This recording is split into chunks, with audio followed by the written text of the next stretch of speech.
What's up guys, Invisible Jiu-Jitsu here. Matt is helping out. Blanked his name for a second, okay? We're gonna take the back. We're gonna take the back from closed guard. So we've done some arm drag stuff. In the past, this is now from a closed guard situation, okay? If you wanna see any of that, go click in the corner, I'll link it. The reason I like this so much is it's incredibly simple and effective once I drag his arm. Plus, in a jiu-jitsu fight, it's gonna get me 6 points if I take his back, because it's a sweep. If I take, arm drag him and I take the back, it's a sweep. It's gonna look like this.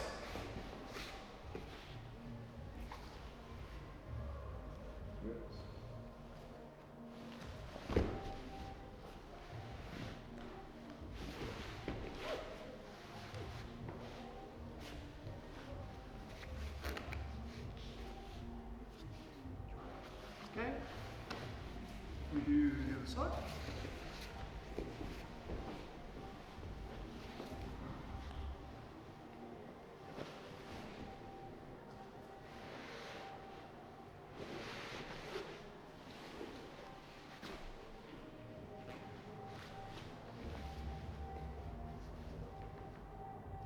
Okay, so it's going to look something like that. So there's a few details going on within this. When I drag him, I'm going to break his grip first. So he's going to try and grip my gi, which is kind of standard. Usually what will happen if I just demonstrate in guard, usually what's going to happen is a guy's going to take both lapels in one hand, pull, and he's going to pass. Okay? But at this point, I don't know which hand he's going to pass to. He could pass here, or he could pass here. All right? And I want a cross grip, and I want my other arm to be underneath. So what Matt's going to do is I start fishing here, he's just going to put his hands on his belly. So no matter which hand I pass to, his hand's already set up in the right spot. Okay? So let's reverse that.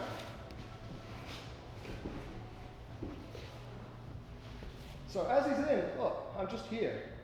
And then once he passes, yeah, he chooses a side. Same side is already underneath. I take a cross grip. And I grip like I'm gripping a Kimura.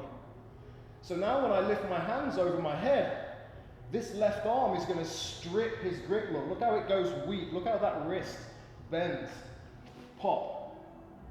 And then from here, I do two things at once. I whip this arm in a massive circle down towards his knee, and I bring my knees to my chest, collapsing his base. So boom, break and whip. The whip is super important, and it's very important I take his arm, his hand down towards his leg, because that's going to collapse him and expose this back. If I just put his arm somewhere over here, it never exposes his back properly, and then I've got to do a lot of work afterwards. So by whipping, we dip that shoulder, and it gives us the back. Now, like any arm drag, as soon as I've dragged the arm, I must come tight to his shoulder here. So I grab inside the armpit, and there's lots of grips I can take there. I can open the gi up, I could grip the gi, I could grip the shoulder. As long as I'm staying tight with my chest, they're all valid options. So once I get to here, this is my initial point. Yeah? But if I'm not tight, he'll bring that arm back, that elbow back, and I've lost it. So, very important that once I get to here, I create my angle and I protect that arm with positioning and not having to squeeze. So, I shrimp by pushing off of him. So now it's very difficult. Even if I was to let go, it's difficult for him to bring his elbow back. He has to change position to do so. All right? And obviously I'm not going to wait around there. I'm going to climb up to his back. So, using him to move, and then I take my arm out and I start to build up and around to his back. Okay? Now, details going on here. As I build up to his back, I want to leave my leg across his belt line. I have control of both his hips. If he's strong or if I'm falling off the top, I can roll through to my arm bar. We had that in the video, that's up in the corner. Or I can create a torque, turn him over into mount. Right? If you want to see how to turn someone over into mount, leave a comment. Maybe I can make another video on that. Or I can walk backwards and I can stabilize my position on the back.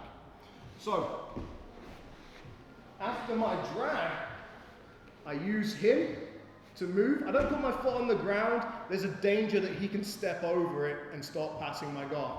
So this is much tighter and much more secure. If you've got long enough legs, recross at this point.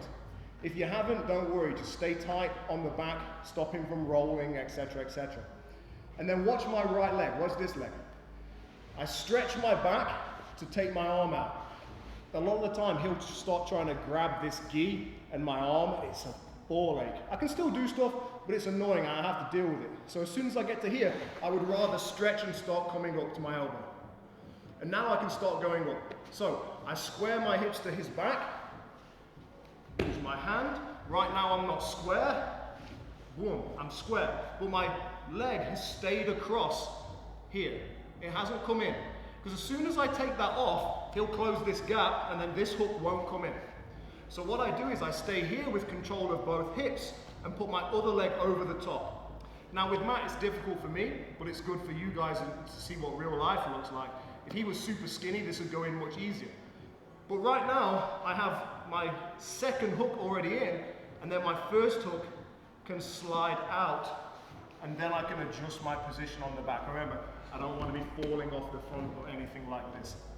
So those are my details.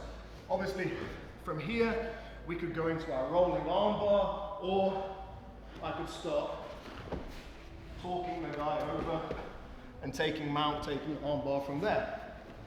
If you want to see those again, yeah, leave me a comment. Maybe I'll film those another day. Hopefully you enjoyed the video. If you did enjoy the video, leave a like, subscribe. Why have you not already subscribed? If you didn't like the video, hit the thumbs down button twice. See you later, guys.